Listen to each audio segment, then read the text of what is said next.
Yeah, the church has been going around for a number of years, planted into this area. And the church family had grown and been reaching out to the community, and it became a time where they wanted to expand and put something here that could really be used.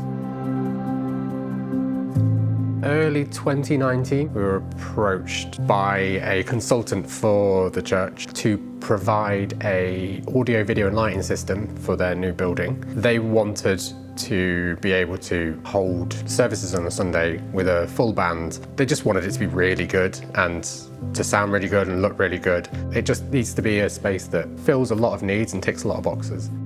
The goal of the building here really is, we'd love it to be somewhere where community feel welcome to come in. There's all sorts of breakout rooms for children's groups, for youth groups, and then a fantastic space in the auditorium for services where we can fit even more people in than previously.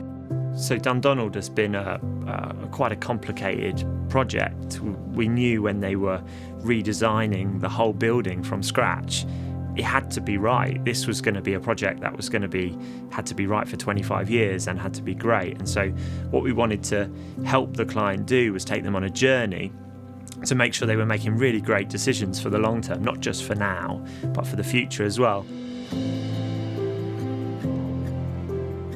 The main left and right system is an array of L-acoustics. So it's a KS21 on the top with 3 A15s underneath. Then we've got 2 SB28s under the stage, and we've got under balcony fills and above balcony fills, which are X8s, all run off LA4Xs and LA8 and LA2XI.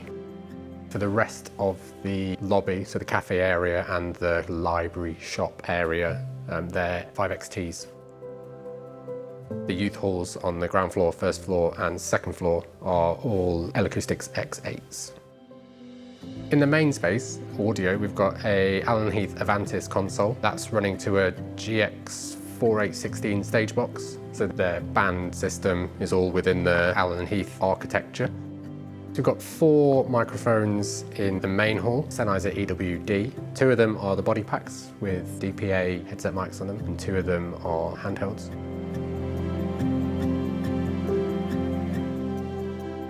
Video-wise, we've got a Vivitech projector. We're using the Bluestream boxes to distribute video, not only in the main hall, but around the rest of the building. Initially, there was no demand for live stream, but then 2020, I guess, we started adding that as a package. So we've gone with an A10-based solution and a Resi encoder to get it onto the various platforms. The lobby has a main screen in there, so it's got an 86-inch Philips screen, which is the main focal point of there, because sometimes they're going to have events in there with people speaking. The main system is based around an AHM64 matrix mixer, so that's doing a lot of the control for the main room and a lot of the distribution to the rest of the building. They wanted everything located in a central server room. They wanted to keep everything in one space.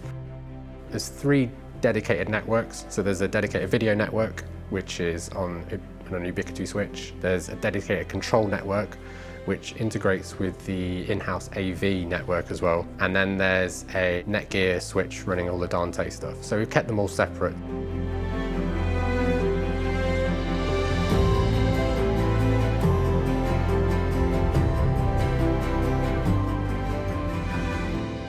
I think with all of our installs, we approach it more as the start of a journey with a client, rather than it being something that we install and then walk away. It's more starting the conversation and providing them with the resource to grow.